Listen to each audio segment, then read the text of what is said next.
Ciutats del Bàltic.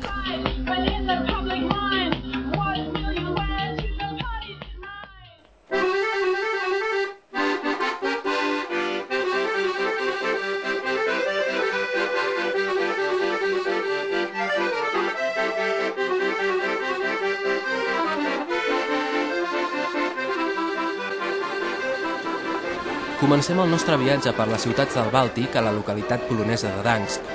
Ens crida l'atenció el seu centre històric i, com tot bon turista, comencem el nostre recorregut per la ciutat a través de la Via Reial, un camí de diversos centenars de metres al casc antic que ens condueix des de la Porta Alta fins a la Porta Verda.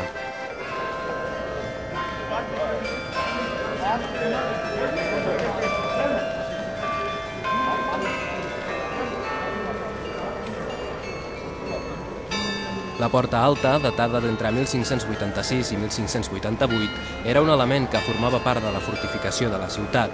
Al seu darrere hi ha la cambra de tortures i la torre de la presó, construïda al segle XIV. A la seva esquerra trobem la Gran Armeria, un antic arsenal d'entre el 1600 i el 1609.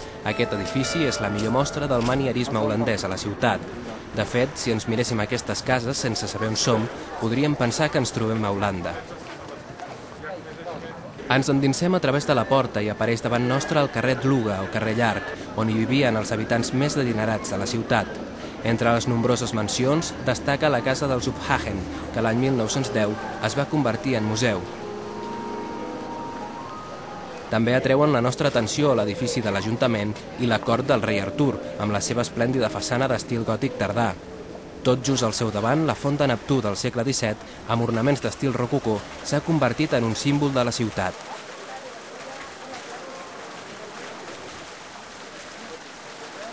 A Gdansk hi trobem edificis magnífics, projectats pels millors arquitectes del nord d'Europa. Malauradament, la ciutat va sofrir molts danys per l'atac de les tropes nazis durant la Segona Guerra Mundial. Els exèrcits de Hitler van prendre la ciutat i l'any 1945 va ser bombardejada per l'Exèrcit Vermell.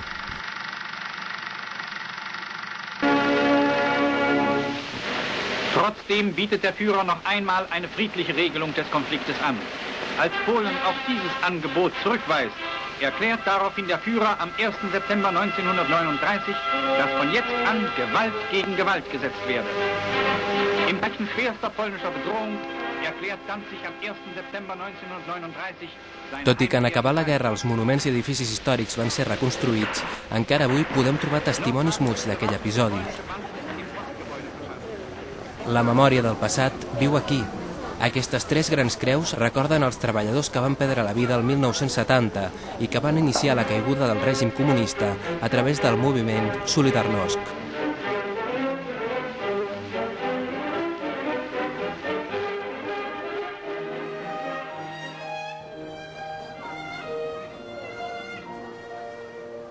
Caminem pel Dlug i Pobredzese i arribem fins al carrer Mariacca, on ens podem comprar un bonic record del nostre viatge.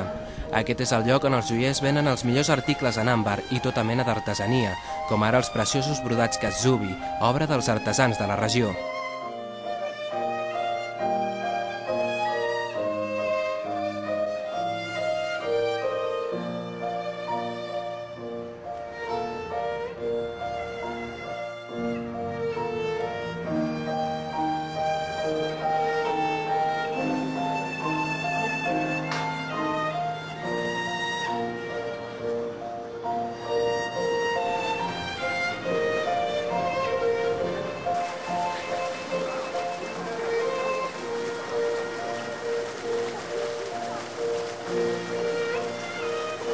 S'està fent fosc i és hora de tornar al nostre hotel.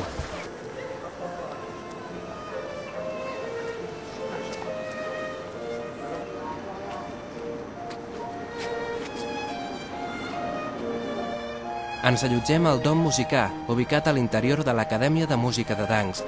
Aquest edifici històric majestuós, que recorda un castell, és un lloc tranquil i qui sap si les seves parets ens deixaran escoltar els sons que ha viscut.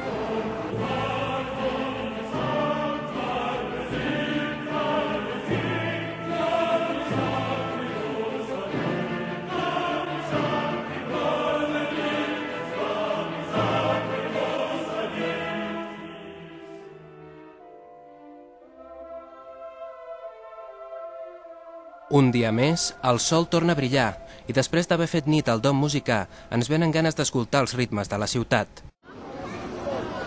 En aquest sentit, els artistes de carrer, alguns dels quals de gran nivell, són una aturada obligatòria.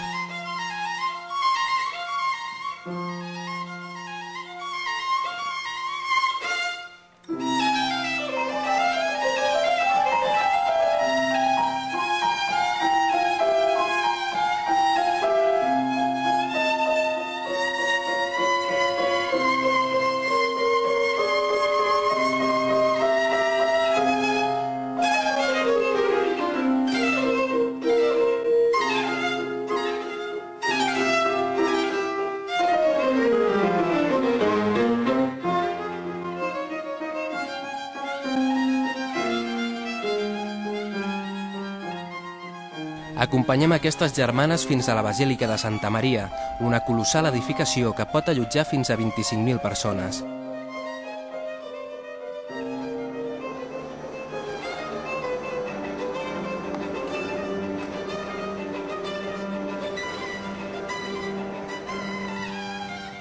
La seva torre sembla que pugui acariciar el cel.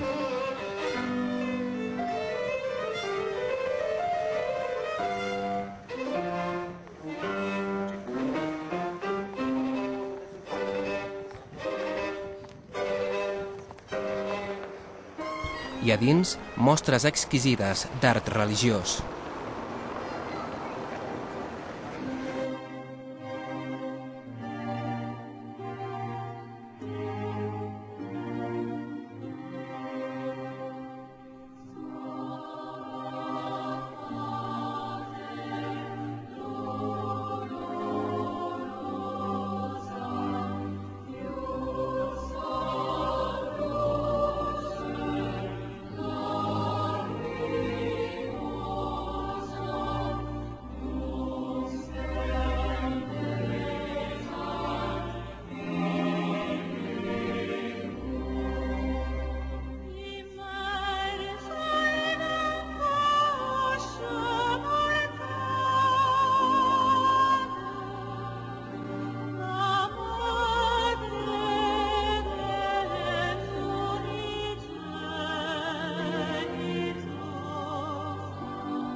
Arriba l'hora d'agafar el tren.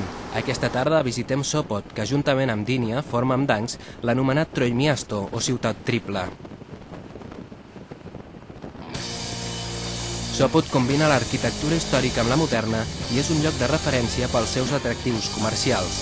Per exemple, el seu bulevard.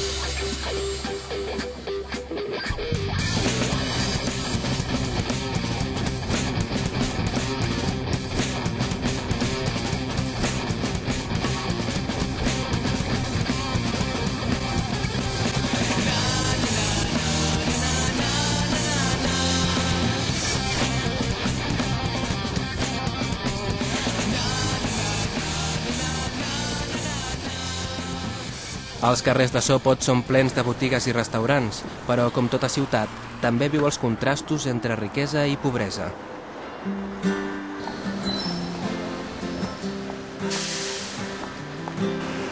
Se'ns fa tard i ja hem de tornar a marxar. Però demà, una nova ciutat ens espera.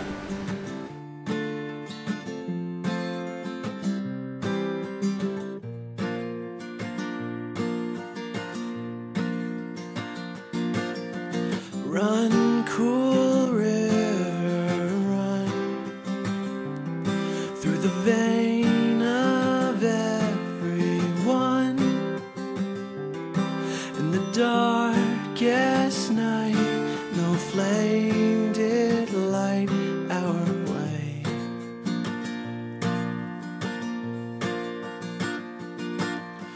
Fall